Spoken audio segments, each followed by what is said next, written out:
ঢাকায় মালয়েশিয়ার প্রধানমন্ত্রী আনোয়ার ইব্রাহিম ডক্টর ইউনূসের সাথে একান্ত বৈঠকে শ্রমবাজার বিনিয়োগ সহ বিভিন্ন ইস্যুতে আলোচনা। শেরপুরে ভারী বৃষ্টি, পাহাড়ি ঢলে মহারশী নদীর বাঁধে ভাঙন, ঝিনাইগাতি ৪ ইউনিয়নের অর্ধশত গ্রাম প্লাবিত। বছরে এই অবস্থায় আমরা কষ্ট করি, এই রুটটা যে ভালো করবো তাও পারে না। ঘরবাড়ি যা আছে এদিকে ভাঙা গেছে, কেউ এখন আসে নাই। হত্যা মামলায় সাবেক খাদ্যমন্ত্রী সাধন চন্দ্রের ৭ দিনের রিমান্ড মঞ্জুর। কিছুক্ষণের মধ্যে আদালতে তোলা হবে কৃষক লীগের সভাপতি সমীর চন্দকে। মালয়েশিয়ার প্রধানমন্ত্রী আনোয়ার ইব্রাহিমের সাথে সংক্ষিপ্ত বৈঠক করেছেন অন্তর্বর্তী সরকারের প্রধান উপদেষ্টা ডক্টর মোহাম্মদ ইউনূস। দুপুরে ঢাকায় শাহজালাল আন্তর্জাতিক বিমানবন্দরে হয় এ বৈঠক। সে সময় জুলাই আগস্টের গণহত্যা, ছাত্র জনতার আত্মত্যাগের বিষয়ে মালয়েশিয়ার প্রধানমন্ত্রীকে জানান ডক্টর ইউনূস। মালয়েশিয়ার বিশ্ববিদ্যালয় এবং দেশটির নেতাদের সাথে তার দীর্ঘদিনের সম্পর্ক নিয়েও কথা বলেন প্রধান উপদেষ্টা। ডক্টর ইউনূস ঢাকায় তার পুরনো বন্ধুকে স্বাগত জানাতে পেরে উচ্ছ্বাস প্রকাশ করেন।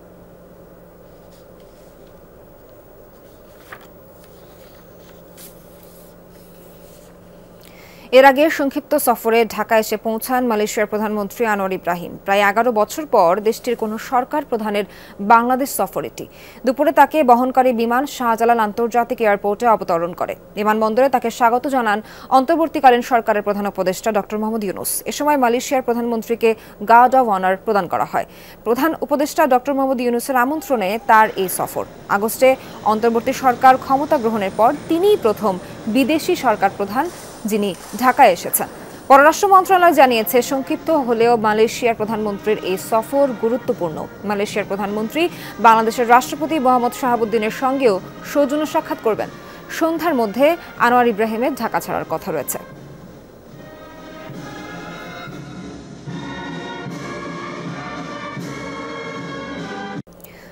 তেজগাঁও থানার একটি হত্যা মামলায় সাবেক খাদ্যমন্ত্রী সাধন চন্দ্র মজুমদারের ৭ দিনের রিমান্ড মঞ্জুর করেছে আদালত। বৃহস্পতিবার রাত ৮:৩০ নাগাদ রাজধানীর ভাটারার একটি আবাসিক এলাকা থেকে সাবেক খাদ্যমন্ত্রীকে গ্রেফতার করেছে ডিবি পুলিশ।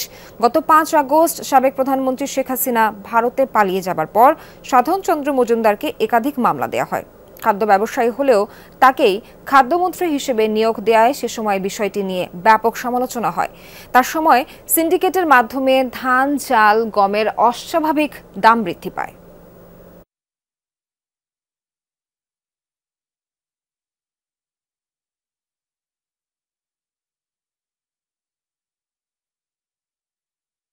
দর্শক, এই বিষয়ে আরও জানাতে ঢাকার মুখ্য মহানগর হাকিম আদালতের সামনে আছেন সহকর্মী রাব্বি সিদ্দিকী। যাচ্ছি রাব্বির কাছে। রাব্বি, সাধন চন্দ্রকে এখন কোথায় রাখা হয়েছে? কৃষক লীগ নেতা সমীর চন্দ্রকে ঠিক কখন নাগাদ আদালতে হাজির করা হবে, কি জানতে পারলেন জানাবেন। সোহার, একটু আগেই আদালতে শুনানি শেষ হয়েছে। এরই মধ্যে তেজগাঁও থানার হত্যা মামলায় সাবেক খাদ্যমন্ত্রী সাধন চন্দ্র মজুমদার তাকে ১০ দিনের রিমান্ডে নিতে চেয়ে আবেদন করেছে পুলিশ। আদালত ৭ দিনের রিমান্ড মঞ্জুর করেছে। একই সাথে আপনি জানেন যে আরও একজন কৃষক লীগের সভাপতি সমীর চন্দ্র, তাকেও রিমান্ডে নিতে চায় পুলিশ এবং সেই রিমান্ড শুনানি চলছে আদালতে। আর কিছুক্ষণের মধ্যেই কিন্তু সেই শুনানি শেষ হয়ে যাবে। দেখতেই পাচ্ছেন যে একেবারে শুনানি শেষের দিকে সেনাবাহিনী সহ আইনশৃঙ্খলা বাহিনী অন্যান্য যে টিম আছে তারা বেশ তৎপর আছে এখানে। এবং সেই সাথে একটু বলতে চাই যে হিজবুত তাহরিরের মিডিয়া কোঅর্ডিনেটর, তাকেও আদালতে আনা হয়েছে। রিমান্ড শুনানি চলছে। একই সাথে একটু বলতে চাই যে অন্যান্য যারা আছেন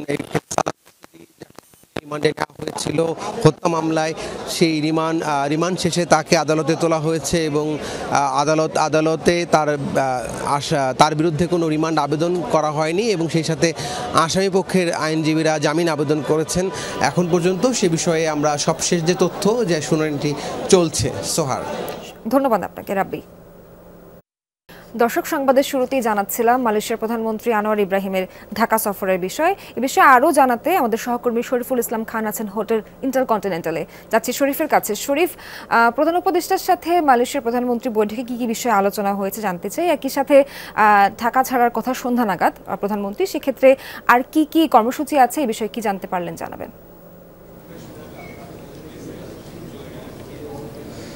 সোহার ঠিক এই মুহূর্তে তাদের বাইল্যাটারাল বৈঠক অর্থাৎ দ্বিপাক্ষিক বৈঠক অনুষ্ঠিত হচ্ছে। এর আগে তাদের যে সূচি দেওয়া আছে সেই সূচি অনুযায়ী বাংলাদেশের অন্তর্বর্তী সরকারের প্রধান উপদেষ্টা নোবেল বিজয়ী অর্থনীতিবিদ ডক্টর মোহাম্মদ ইউনূসের সঙ্গে মালয়েশিয়ার প্রধানমন্ত্রী আনোয়ার ইব্রাহিমের 1-to-1 বৈঠক হয়েছে।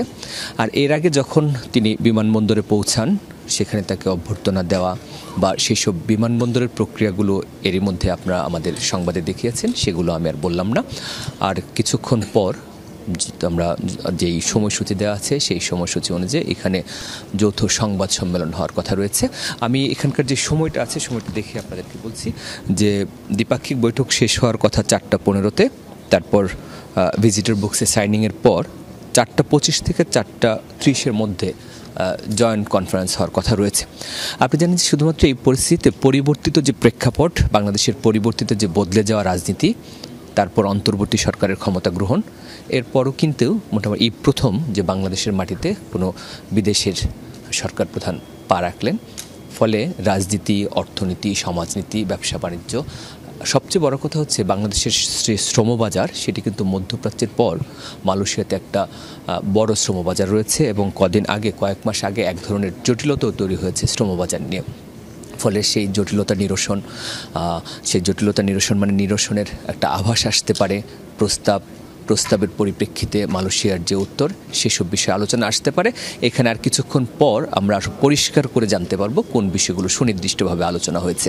সোহার, শরীফ, ধন্যবাদ আপনাকে। মালয়েশিয়ার প্রধানমন্ত্রীর সাথে বৈঠক শেষে কথা বলছেন অন্তর্বর্তী সরকারের প্রধান উপদেষ্টা ডক্টর ইউনূস। সরাসরি যাচ্ছি তার বক্তব্যে। Particularly the youth have made remarkable sacrifice in their quest for freedom and discrimination-free new Bangladesh. The interim government has been entrusted with the formidable task of building an inclusive and just Bangladesh to fulfill the aspirations of the mass people. We deeply appreciate the unwavering support and cooperation of our brotherly country Malaysia at this historic moment. Bilateral relations flourish through shared values, trust and appreciation of mutual interests. We renewed our commitment to take bilateral relations to a new height.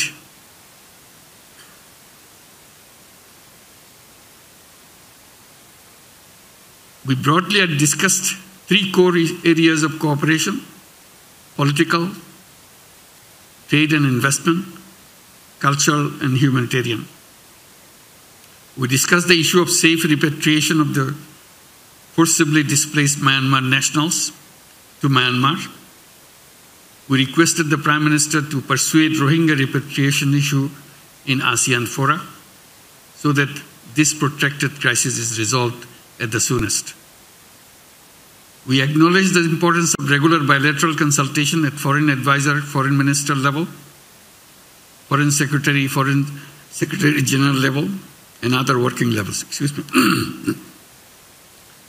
We look forward to the 4th Joint Commission meeting to be held in Dhaka in early next year. To boost the two-way trade, it is imperative to resume the Trade Negotiation Committee meeting to conclude free trade agreement between the two countries. We also discussed to explore the possibility of signing a new agreement or MOU on agriculture, energy, education, halal economy, semiconductor industry, connectivity, blue economy, science innovations, defense and youth development. Service sector is a prospective area for us where both the countries can work closely. We will be identifying the sectors which are mutually beneficial for both sides. Possible future areas of collaboration could be mobility, finance, including sovereign fund, pension fund, private equity fund, health, education, data sciences, AI, and value-added industries. Recognizing the contribution of Bangladeshi workers to both economies, I believe the implementation of the MOU on the employment of Bangladeshi workers 2021 is important. We also discussed the possibility of increasing workers and professional intake from Bangladesh and multiple entry visas for them. We highlighted exchange of higher educational experience through student exchange, faculty exchange, research projects, and joint master's and doctoral programs. We further discussed collaborations of deep-sea fishing, seabed exploration, marine science, and strategic connectivity between Chittagong Port and Port Kelang. We congratulate Malaysia for its upcoming chairmanship of ASEAN in January 2025. We discussed the issue of Bangladesh's inclusion as a sectoral dialogue partner of ASEAN. We look forward to Malaysia's active role for Bangladesh's inclusion in the regional body. Finally, we express our firm commitment and determination to work closely to elevate our bilateral relations to a new height, consistent with the new Bangladesh. I thank you all. Thank you. Thank you, Excellency. May I now have the honor to request Honorable Dato Seri Anwar Ibrahim, Prime Minister of Malaysia, to kindly deliver his statement. Assalamu alaikum wa rahmatullahi wa barakatuh. Alhamdulillah, nahmadu wa nusalli ala rasulil karim.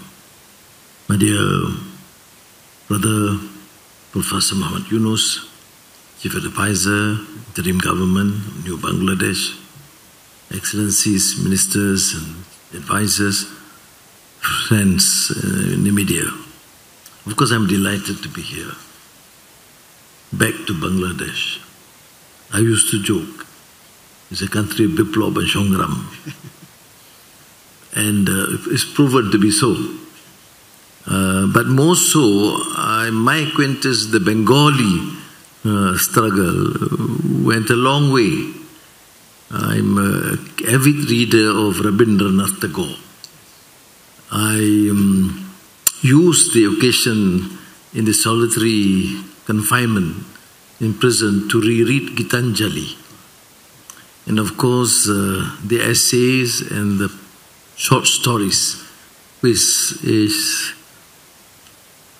were compelling, passionate, touch the heart and soul of men and women. On the marginalized, the poor, the less fortunate. And you,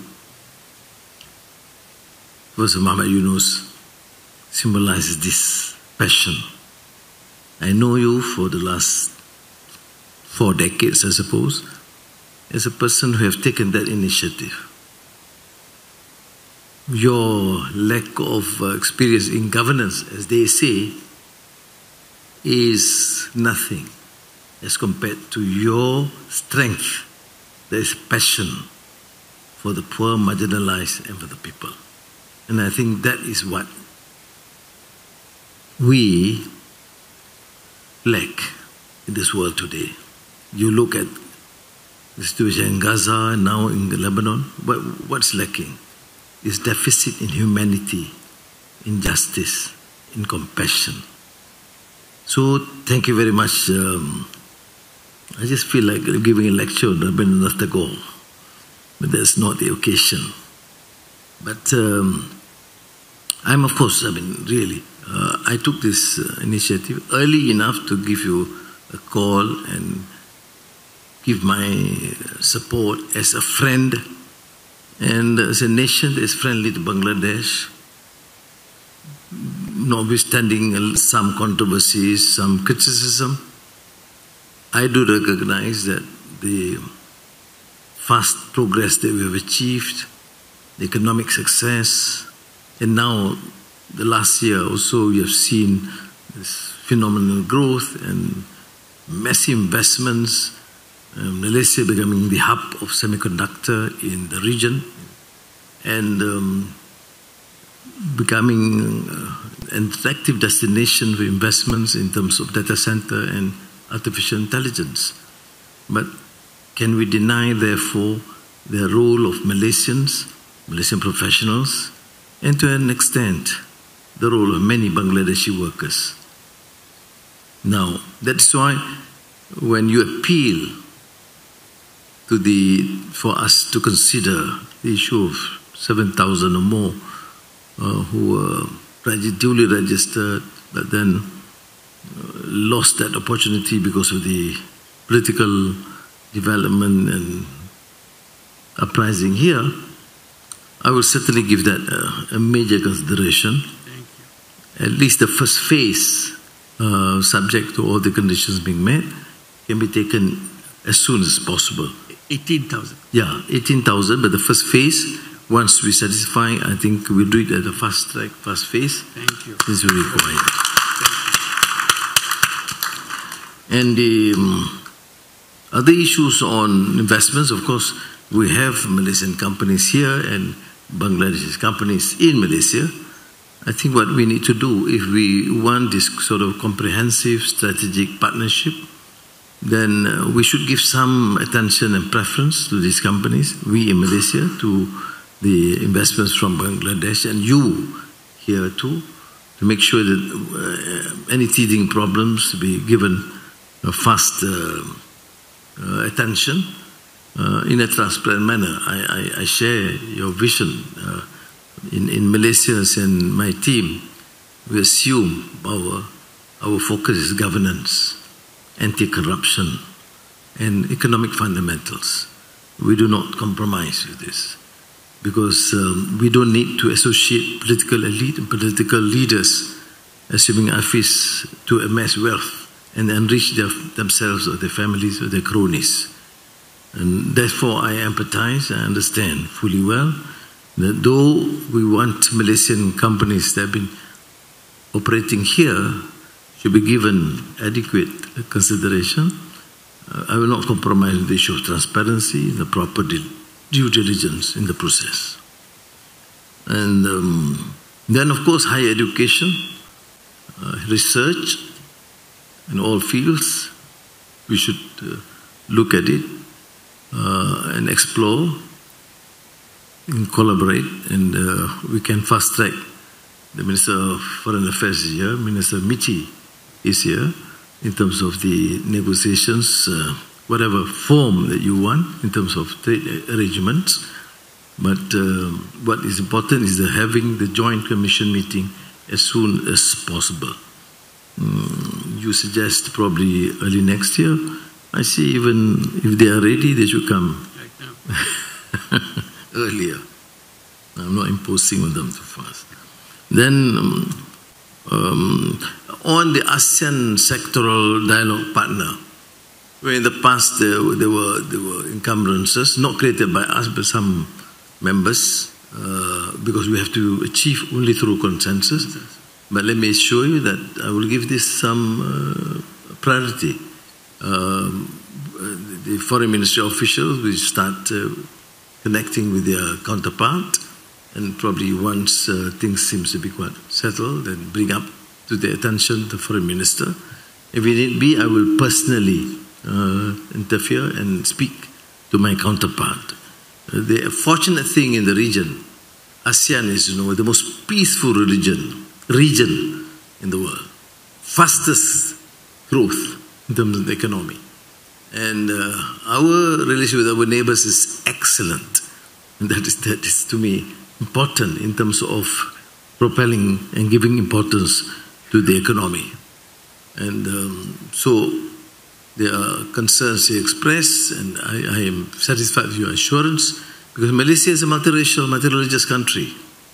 We realize that to succeed, we have to recognize the importance of the majority Muslims, and to also respect the rights of those.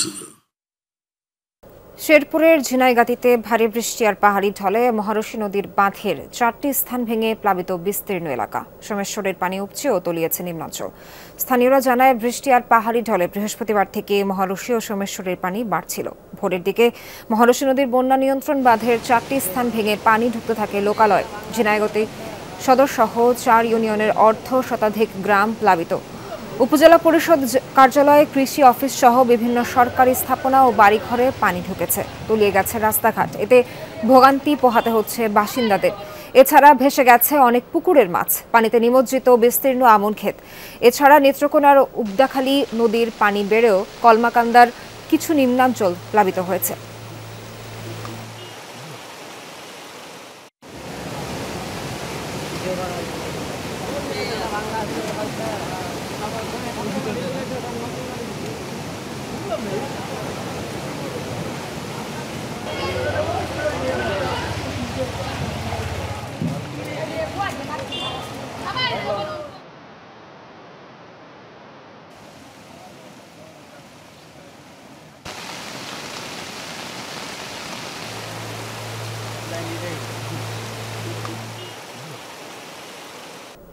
আট দফা দাবিতে কেন্দ্রীয় শহীদ মিনারের সামনে গণসমাবেশ করছে বাংলাদেশ সম্মিলিত সংখ্যালঘু জোট। সহকর্মী নুরনবী সরকার আছেন, সেখানে যাচ্ছি নুরনবীর কাছে। নুরনবী, সংখ্যালঘু জোটের কি কি দাবি সেগুলো সম্পর্কে বিস্তারিত জানাবেন।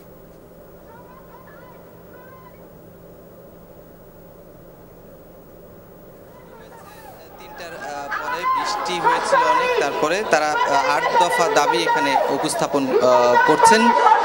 সেই দাবির মধ্যে রয়েছে তাদের সংখ্যালঘু সম্প্রদায়ের উপর হামলা হচ্ছে, পাহাড়ে হামলা হচ্ছে, তাদের মন্দিরে হামলা হচ্ছে, তাদের বসত বাড়িতে হামলা হচ্ছে, তারা এরকম অভিযোগ করেছেন। এবং তারা বলছেন যে কথায় কথায় বাংলা ছাড় সামনে যে দুর্গাপূজা, সেখানে তারা সাম্প্রদায়িক হামলার আশঙ্কা করছেন এবং সরকারের কাছে নিরাপত্তা দাবি করেছেন। সারা বাংলাদেশ থেকে এখানে হিন্দু সম্প্রদায়ের যে বিভিন্ন সংগঠন রয়েছেন অথবা মতপন্থীরা রয়েছেন, তারা কিন্তু এখানে এসে সমবেত হয়েছেন এবং একজোট হয়ে তারা বলছেন যে তারা তাদের জন্য নির্বিঘ্নে বসবাস করার উপযোগী একটা দেশ চান, একটা সমাজ চান। সেরকম ব্যবস্থা এই রাষ্ট্রকে নিতে হবে।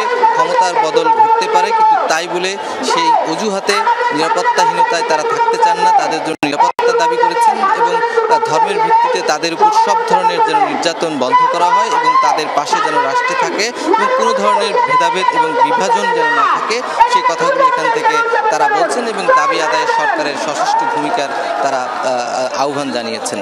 সোহার। নুরনবী, ধন্যবাদ আপনাকে।